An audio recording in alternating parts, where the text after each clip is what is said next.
Nothing says marital bliss quite like standing ankle-deep in murky shower water at 7 in the morning, listening to your wife scream about ruined Italian tiles from downstairs. I'm Graham Mitchell, and if you'd told me 6 months ago that my biggest problem would be a clogged drain, I'd have laughed. Now, gripping a snake auger like it's the last honest thing in my house, I'm starting to think this drain might be the least of my worries. Graham, the water is seeping through the ceiling! Lila's voice cuts through the bathroom like a rusty blade. My wife of 8 years has perfected the art of making every household crisis sound like a personal attack on her existence. Working on it, honey, I call back, though the endearment tastes like copper pennies in my mouth. Funny how words can change flavor when you're not sure you mean them anymore. The snake strikes something solid about 3 feet down. Not hair, not soap scum, something metallic. I work it carefully, feeling resistance, then a sudden give.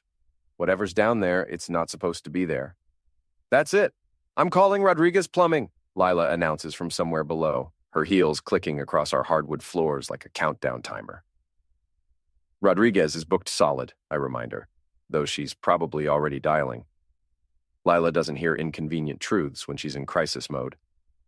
20 minutes later, I'm watching a stocky guy named Pete thread a drain camera down our shower pipe.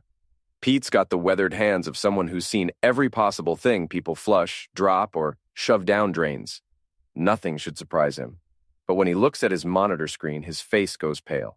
Mr. Mitchell, Pete says slowly, not taking his eyes off the screen. You need to see this. I lean over his shoulder. The camera shows the inside of our drain pipe, and there, wedged against a joint about 4 feet down, is a small metallic packet. Blue-tinted. Distinctive. My red liquid turns to ice water. I know that packet. I've seen thousands of them at my agro trading company.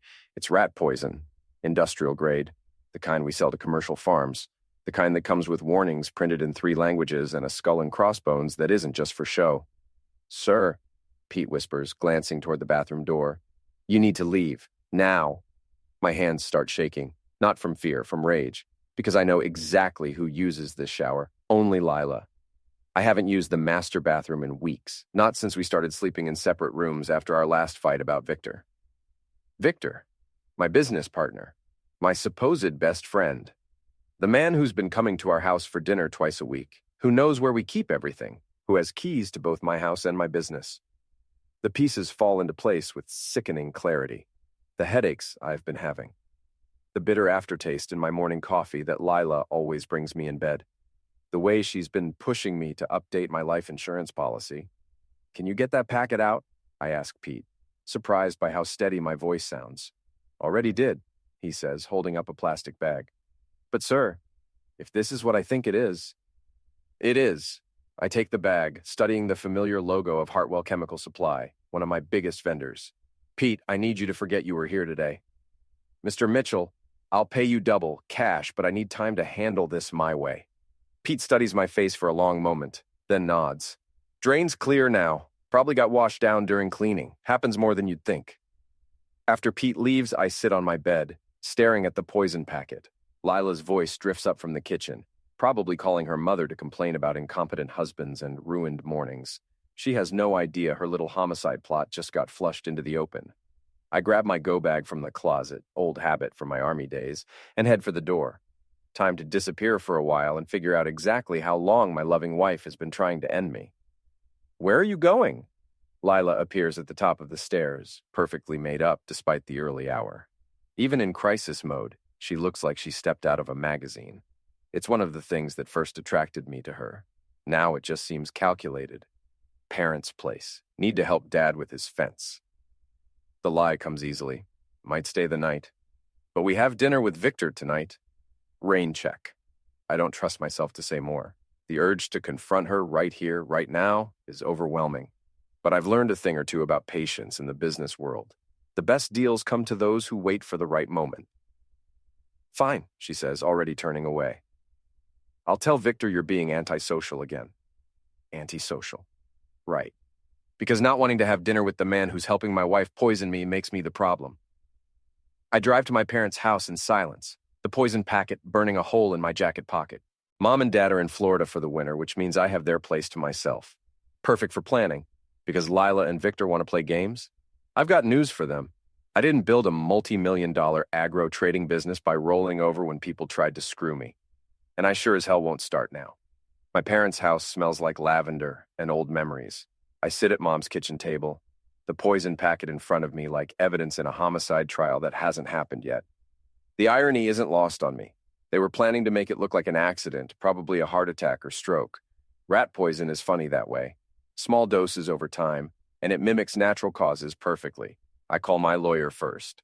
Tom Bradley has been handling my business contracts for 5 years, and he's seen enough corporate backstabbing to remain unshockable. Graham, everything okay? It's pretty early. Tom, hypothetically, if someone were slowly poisoning their spouse, what kind of evidence would you need to prove it? Long pause. Jesus, Graham, are we talking hypothetical here? For now. Okay, hypothetically, you'd need the poison. Proof of access, evidence of intent, and ideally documentation of the poisoning attempts. Photos, video, witnesses. Why? Just curious. What about business partnerships? If one partner were involved in something like this? Partnership agreements usually have morality clauses. Criminal activity can void someone's stake in the company. Graham, what the hell is going on? I'll call you back. I hang up and stare at my phone. Evidence. I need evidence. Lucky for me, I know exactly where to get it. My assistant, Jenny, answers on the second ring. Mitchell Agro Trading, this is Jenny. It's Graham. I need you to do something for me, and I need you to not ask questions. Shoot. I need a complete security system installed in my house today. Cameras, audio, the works. Hidden. Can you make that happen? How hidden are we talking? CIA level hidden. I know a guy. Former military, does corporate security. Discreet and expensive. Perfect. Also, I need you to pull all our Hartwell chemical orders for the past 6 months. Specifically rat poison purchases. Graham, are you? No questions, remember? Just get it done. By noon, I'm back at my house with Jake Morrison, Jenny's security guy. Jake looks like he could bench press a pickup truck, but he handles the tiny cameras with surgeon-like precision. Your wife home? He asks, drilling a microscopic hole behind a picture frame in the kitchen. Shopping. She'll be gone for hours.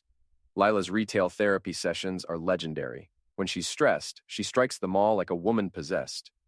Good. These cameras are motion-activated, night vision capable, and they'll stream directly to your phone. Audio too, though you didn't hear that from me. What about the bedroom? Master bedroom. Guest bedroom. That's where I've been sleeping. Jake gives me a look but doesn't comment. He's a professional. 3 hours later, my house is wired like a movie set. Cameras in the kitchen, living room, hallway, both bedrooms, and my home office. The one in the kitchen has a perfect view of the coffee maker. Systems live, Jake says, showing me the app on my phone. You can watch in real time or review footage later. Battery backup, cloud storage, the works. After he leaves, I sit in my car across the street and wait. Lila comes home at 4, arms full of shopping bags. Through the camera app, I watch her move through our house, checking rooms like she's making sure I'm really gone. Then she goes to our bedroom and opens her jewelry box. But instead of jewelry, she pulls out a small glass vial filled with blue powder. My heart hammers against my ribs as I watch my wife of 8 years walk to the kitchen and start preparing coffee. She measures the powder carefully, stirring it into the grounds before adding water. Then she puts the cannabis on the warmer and sets a timer. She's making poison coffee for when I get home.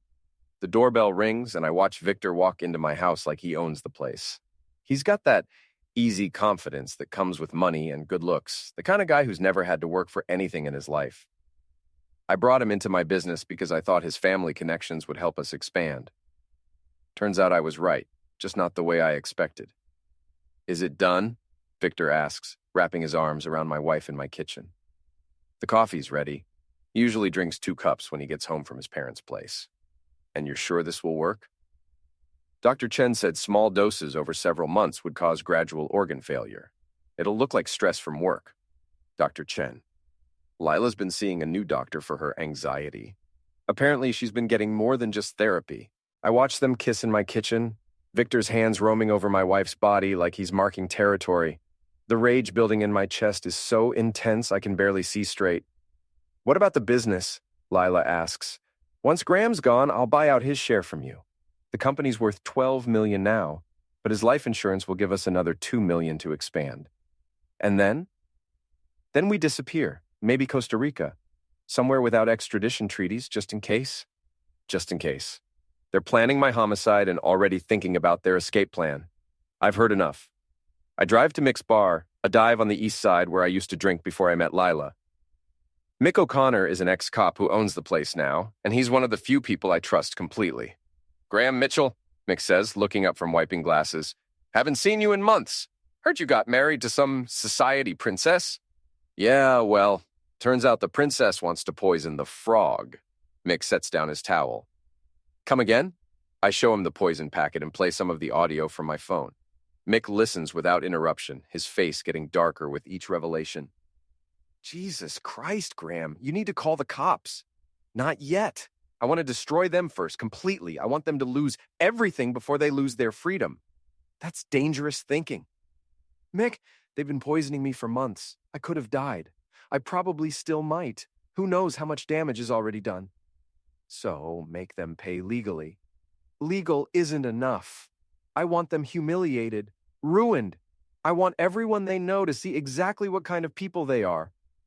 Mick pours me a whiskey. "What do you need?" "Information. Victor drives that ridiculous red Porsche everywhere. I need to know where he goes, who he talks to, what he does when he's not screwing my wife. I still know people. Give me a day." I raise my glass. To revenge served ice cold. To not getting yourself ended in the process. The next morning, I'm parked outside Starbucks, watching Victor through the window. He's got that smug look people wear when they think they're getting away with homicide. Literally, in his case. My phone buzzes with a text from Lila. "Where are you? Your coffee's getting cold." I text back. "Stuck in traffic. Save it for later." Through my security app, I watch her pour my poisoned coffee down the sink with obvious frustration. She's been trying to end me for months, and I'm screwing up her schedule by not dying on time. The audacity is almost impressive. Victor finishes his meeting and heads to his car. I follow at a distance, using every trick I learned from watching too many crime shows. He drives to the industrial district, to a warehouse I don't recognize. I park across the street and use my phone's camera to zoom in on the building. "Hartwell Chemical Supply," reads the sign by the loading dock. My red liquid runs cold. This is where Lila's been getting the poison. Victor emerges 20 minutes later, carrying a small paper bag. He doesn't see me following him to his next stop, a jewelry store in the upscale part of town. "Can I help you?" asks the saleswoman when I walk in 5 minutes after Victor leaves. "The gentleman who just left, tall, expensive suit, Porsche outside. Did he buy anything nice?" She glances around nervously. "I'm not supposed to discuss other customers." I slide a $100 bill across the counter. "I'm planning a surprise for my wife, same taste in jewelry." The money disappears into her palm. "Engagement ring, 3 carats, platinum setting. Very expensive." My stomach drops. Victor's planning to propose to Lila. Probably after I'm dead and buried. I drive to my office, needing the familiar comfort of my own territory. Mitchell Agro Trading occupies the top floor of a converted warehouse with floor-to-ceiling windows overlooking the river. I built this company from nothing, starting with a single truck and a willingness to work 18-hour days. Jenny looks up when I walk in. "How'd the security installation go?" "Perfect. Did you pull those chemical orders?" She hands me a thick folder. 6 months of Hartwell purchases. You're not going to like what you find." I flip through the invoices. Every month, someone's been ordering small quantities of rat poison using our company account. The orders are signed with my name, but the signature is wrong. Close, but not quite right. Jenny, who has access to our purchasing accounts, you, me, and Victor. Of course, Victor's been using my company to buy the poison they're using to end me. The illegitimate child's even making me pay for my own homicide. "There's something else," Jenny says. "Victor's been meeting with competitors. Jake Morrison's friends saw him having lunch with Tom Brennan from Midwest Agro last week. Tom Brennan runs our biggest competitor. If Victor's talking to him, it's not about the weather." My phone rings. Lila. "Graham, where are you? We need to talk." "About what?" "About us, about our marriage. I think we should see a counselor."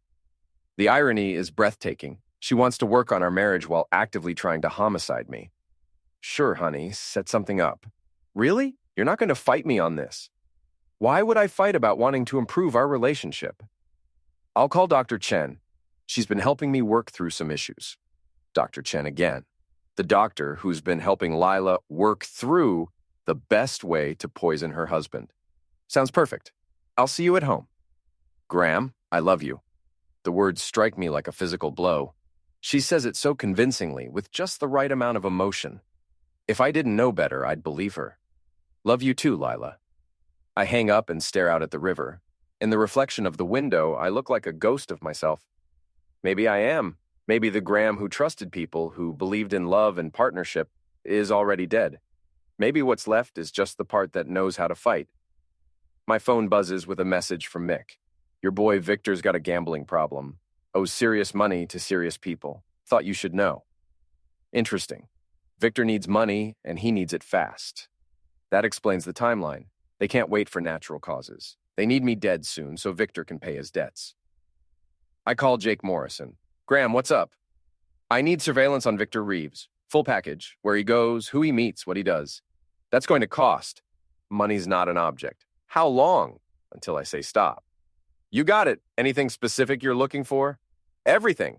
I want to know what he eats for breakfast and which hand he uses to wipe his buttocks.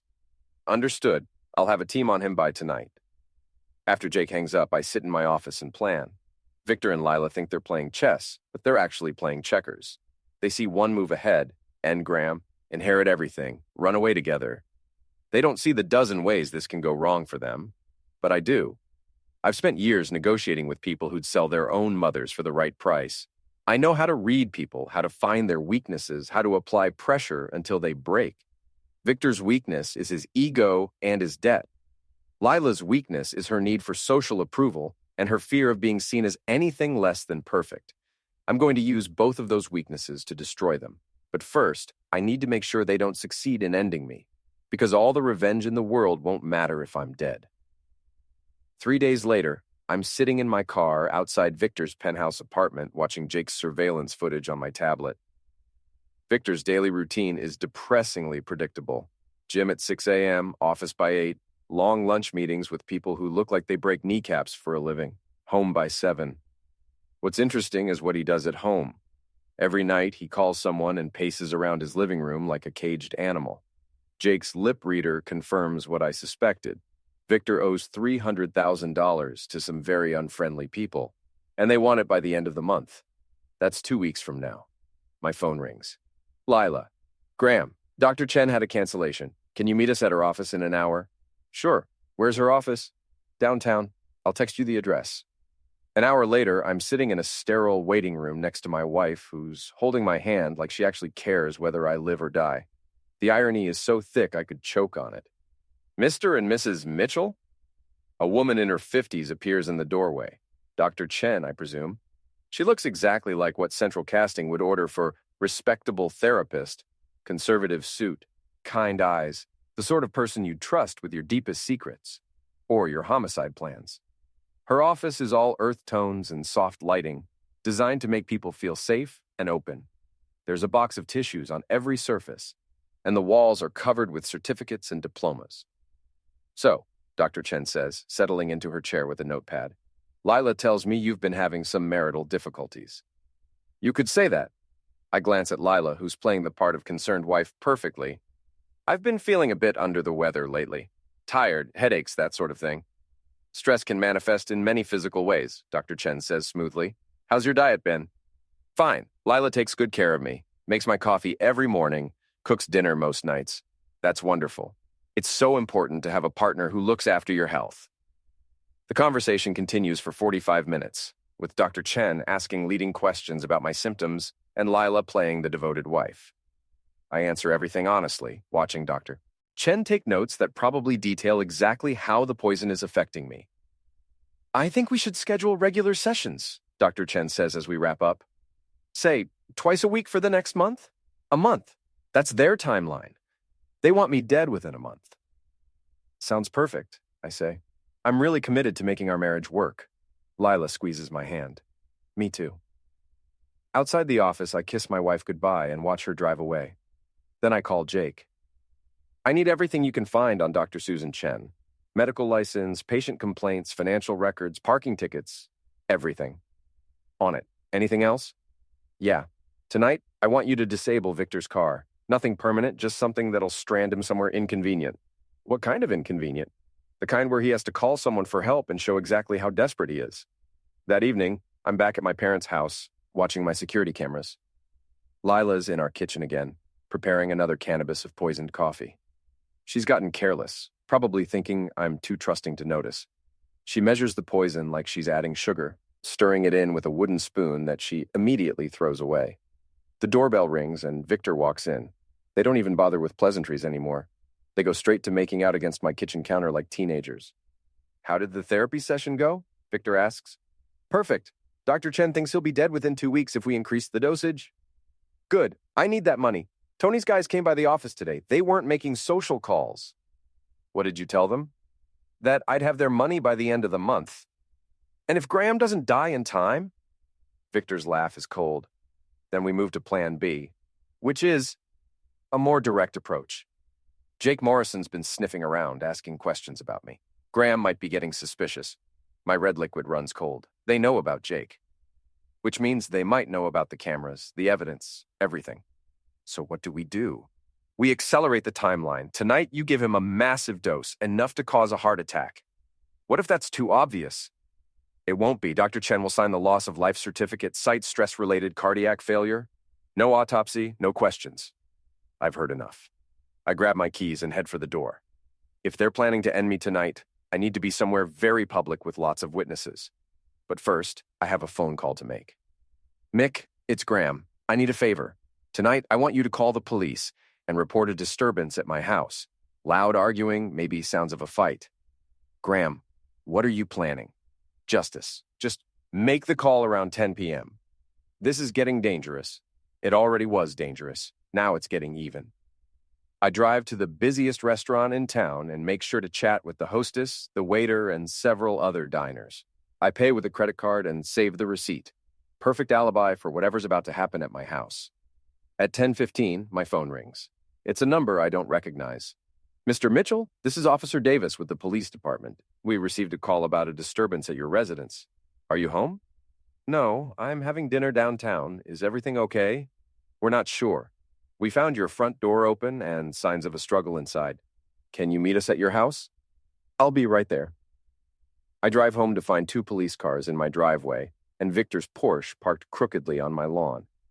Through the front windows, I can see Lila and Victor talking to the officers, both of them looking frazzled and guilty.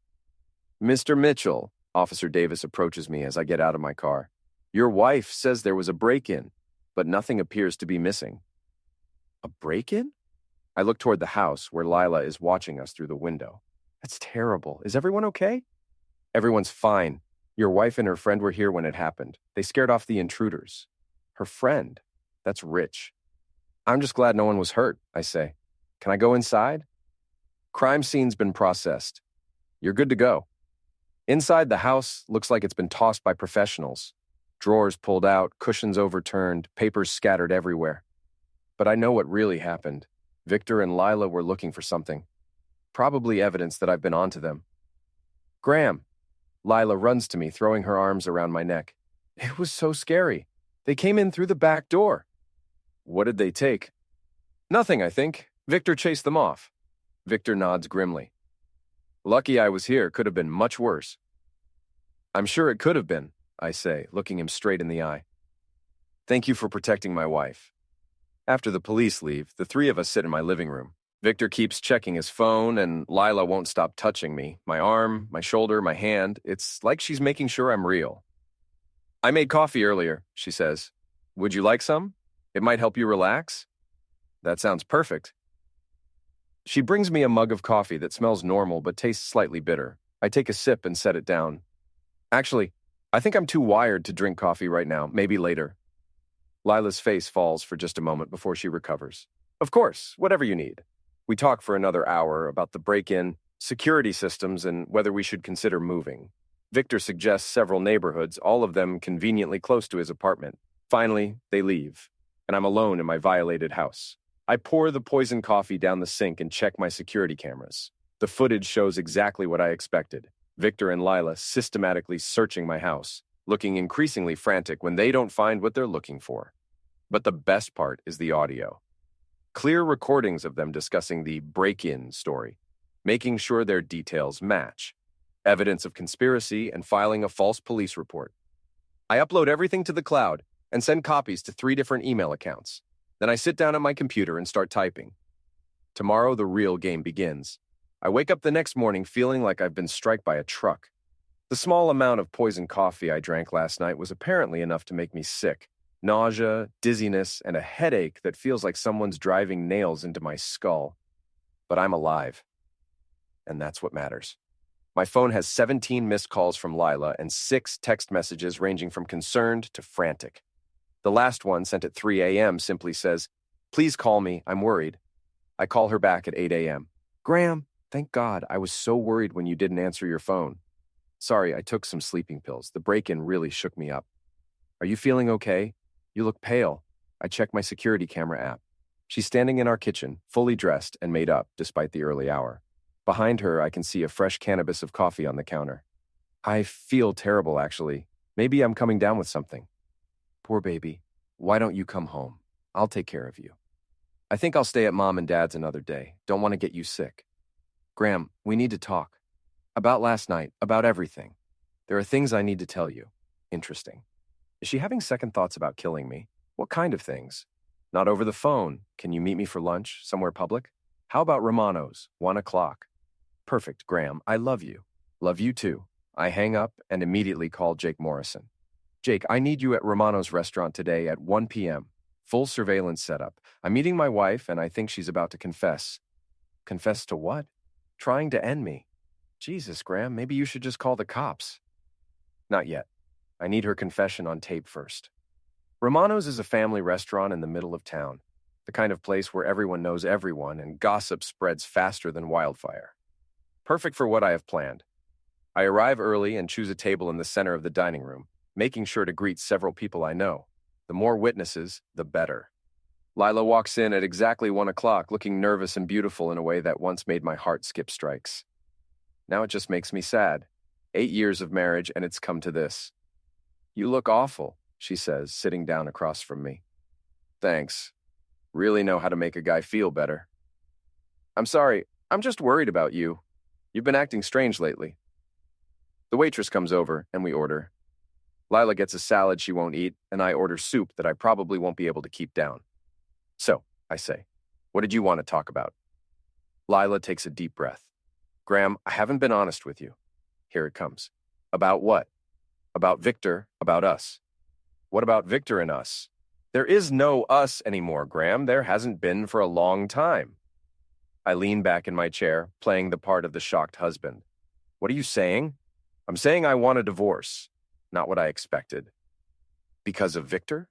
Victor has nothing to do with this. Lila, I've seen you two together. The way you look at each other, the way you touch. I'm not blind. She starts crying. Real tears, not the crocodile variety.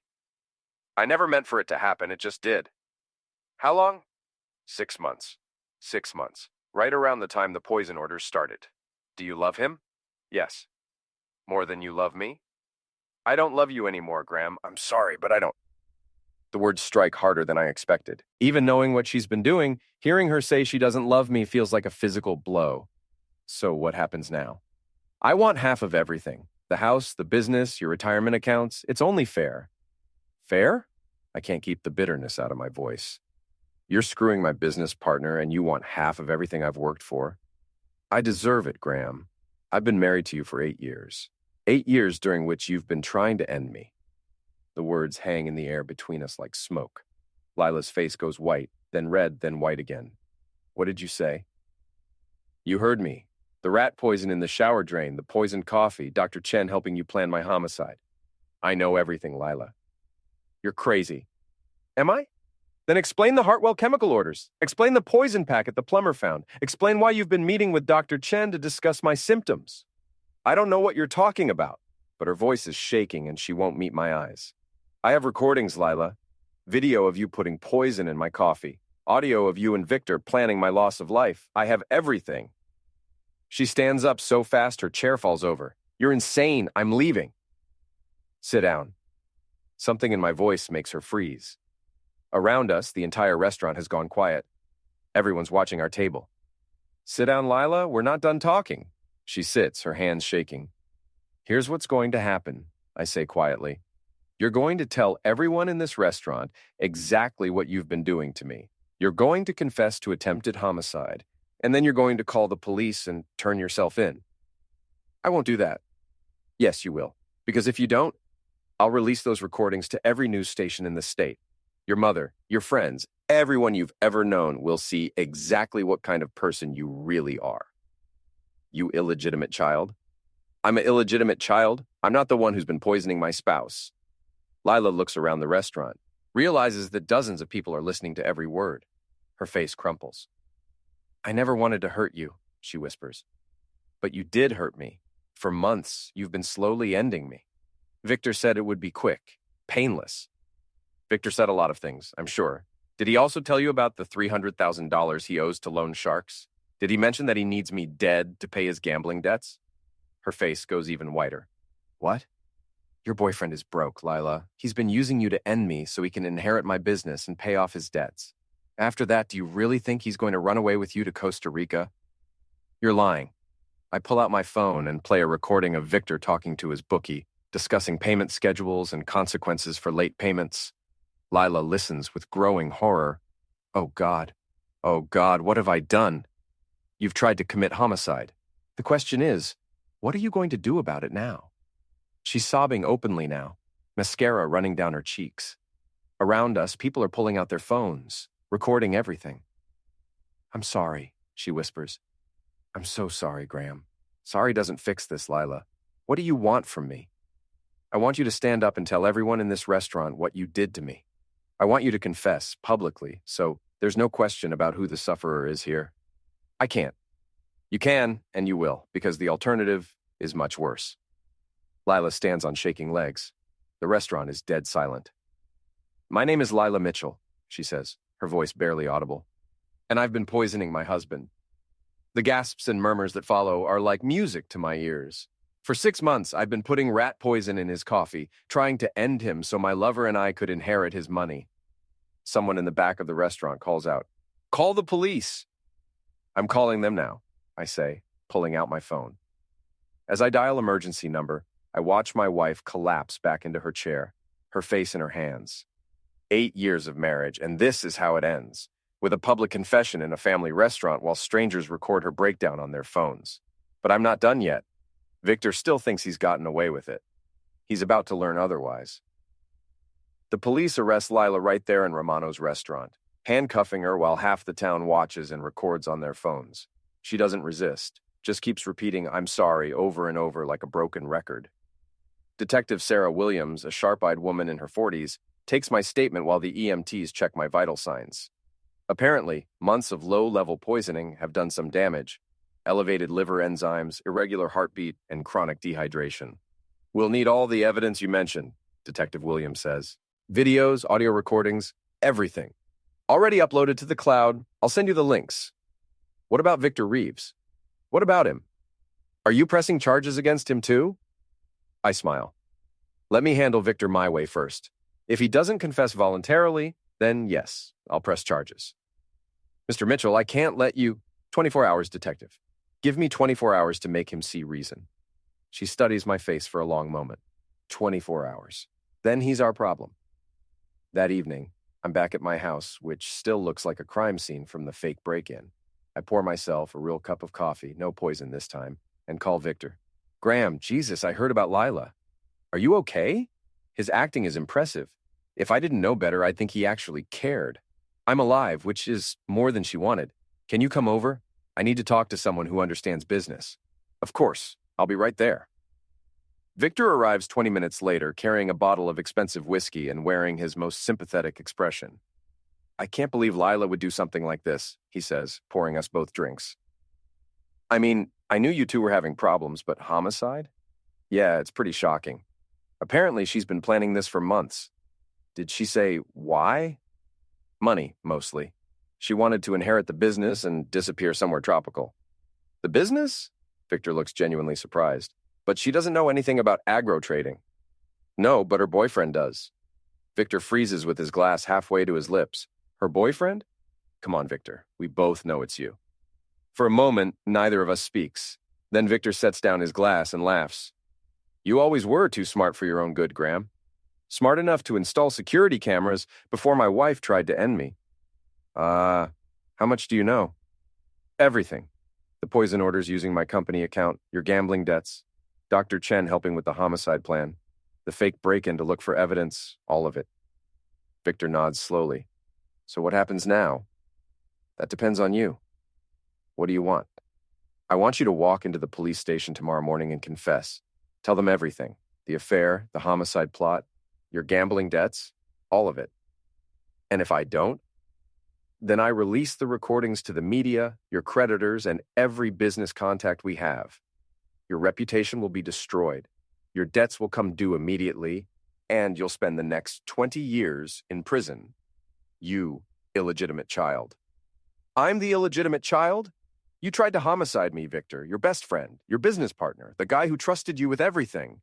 You don't understand the pressure I'm under. These people I owe money to, they're not patient. So you decided to end me instead of asking for help? I couldn't ask you for $300,000? Why not? We're partners. We're friends. Or at least I thought we were. Victor runs his hands through his hair. Because I knew you'd want to know what the money was for, and I couldn't tell you about the gambling. So instead, you seduced my wife and convinced her to poison me. It wasn't supposed to take this long. Dr. Chen said small doses would be undetectable, but you're stronger than we expected. Lucky me. Graham, listen, we can still work this out. Lila's already confessed, so the heat's off both of us. We can say she acted alone, that I was just having an affair, not part of the homicide plot. Except I have recordings of you planning my loss of life. Recordings can be edited, misinterpreted. Victor, you're not listening. I don't want to work this out. I want you destroyed. Why? For the money? I can pay you back? This isn't about money. This is about betrayal. This is about you looking me in the eye every day while planning my homicide. This is about you screwing my wife in my house in my bed while she poisoned my coffee. Graham, no. You had your chance to be a man about this. You chose to be a coward and a murderer instead. Victor stands up, and for a moment I think he might try to attack me. Instead, he walks to the window and stares out at the street. You know what the funny thing is? He says. I actually liked you. Before the money problems, before everything went to hell, I genuinely considered you a friend. Then why didn't you just tell me the truth?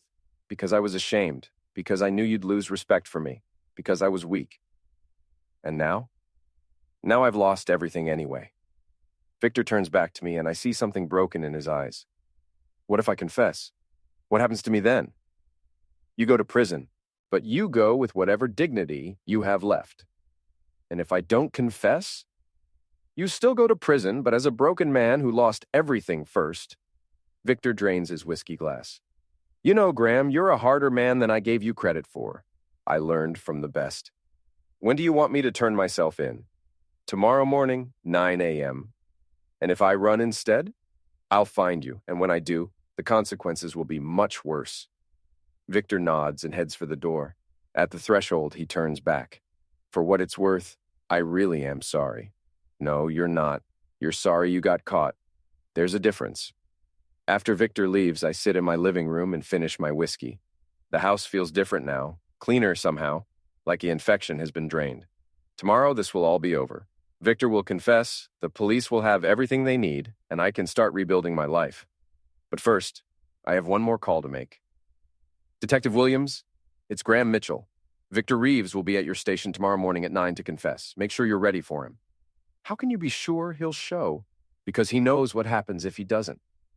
Mr. Mitchell, I hope you haven't done anything illegal. Nothing illegal, Detective.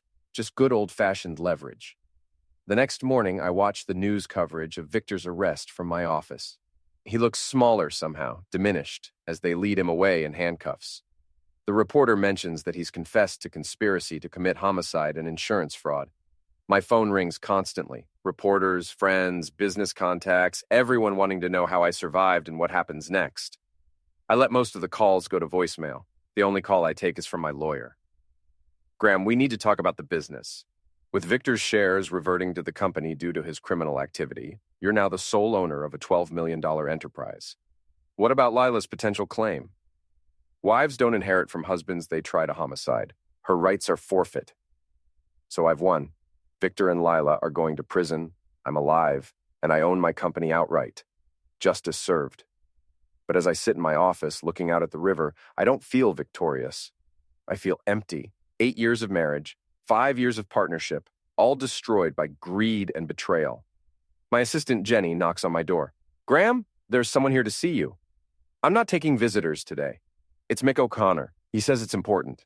Mick walks in carrying 2 cups of coffee and wearing a grim expression. "Heard about Victor's confession on the radio," he says, handing me a cup. "How are you holding up?" "I'm alive. That's something." "That's everything, Graham. Don't minimize it." I know. It's just, I keep thinking about how blind I was, how long this went on without me knowing. You trusted people you loved. That's not blindness, that's humanity. Humanity almost got me ended.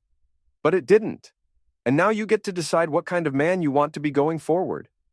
I sip my coffee, real coffee, no poison, and think about that. What kind of man do I want to be? The same trusting fool who nearly got killed by his wife? Or someone harder, more cynical, less vulnerable? I think I want to be the kind of man who's harder to end, I say finally. Mick laughs. That's a good start. But don't let this make you bitter, Graham. There are still good people in the world. How do I tell the difference? Time, patience, and maybe a little healthy paranoia. We sit in comfortable silence for a while, drinking coffee and watching the river flow past my office windows. Outside, life goes on. People working, living, loving, betraying, surviving. The whole messy business of being human. My phone buzzes with a text from Detective Williams. Both suspects have been formally charged. Trial likely in 6 months. You did good, Mitchell. I show the text to Mick, who nods approvingly. So what now? He asks. Now I figure out how to live with the fact that the 2 people I trusted most in the world tried to homicide me. And I try not to let it turn me into someone I don't recognize. That's all any of us can do, Graham. Take the strikes, learn from them, and keep moving forward. Is that what you did after your divorce? Every damn day. Some days are easier than others, but you keep going because the alternative is letting the unpleasant people win. I raise my coffee cup. To not letting the unpleasant people win. To surviving long enough to tell the story. 6 months later, I'm sitting in a courtroom watching Victor and Lila get sentenced to 15 and 12 years respectively. They don't look at me during the proceedings, which is probably for the best. After the sentencing, I walk out of the courthouse into bright sunshine. Detective Williams is waiting for me on the steps. "How does it feel?" she asks. "Like justice." "Any regrets?" I think about that for a moment. Do I regret trusting them? Do I regret the years of marriage and partnership? Do I regret not seeing the signs sooner? No, I say finally. No regrets. They made their choices, and now they're living with the consequences. What's next for you? I'm thinking about expanding the business, maybe opening an office in California. New territory? New start? Something like that. Detective Williams shakes my hand. Take care of yourself, Mr. Mitchell. I intend to. I drive home to my empty house, which I've been slowly redecorating. Gone are Lila's designer touches, replaced with things I actually like. Comfortable furniture, books, a big screen TV for watching baseball. It's not the life I planned, but it's my life, and I'm alive to live it. That evening, I'm grilling a steak on my back patio when my phone rings. Unknown number. Hello? Mr. Mitchell? This is Sarah Chen. My red liquid runs cold. Dr. Chen. I wanted to call and apologize. What I did was inexcusable, and I wanted you to know that I have turned in my medical license. Why are you calling me? Because I need you to know that I never intended for anyone to get hurt. Lila told me you were abusive, that you were threatening to end her. I thought I was helping a battered woman escape. And the poison? She said it was just to make you sick, to give her time to get away. I never knew she was trying to end you until I saw the news. Do you expect me to believe that? Long pause. No, I don't expect you to believe anything I say. I just wanted you to know that some of us involved in this weren't evil, just stupid. Dr. Chen? Yes? Don't ever contact me again. I hang up and go back to my steak. Some people, I think, will say anything to make themselves feel better about their choices. Dr. Chen can tell herself she was helping a battered woman, but the truth is simpler. She helped plan a homicide for money. Just like Victor and Lila. The steak is perfect, medium rare, just the way I like it. I eat it on my patio, watching the sunset and thinking about second chances. I'm 40 years old, wealthy, and free from people who wanted me dead. Not a bad place to start over. My phone buzzes with a text from Jenny. New client wants to meet next week. Big contract, California Agricultural Consortium. Interested? I text back. Set it up. Time to expand. As the sun sets behind my house, I raise a glass of wine to the empty sky. Here's to surviving, I say out loud, and to the unpleasant people who didn't.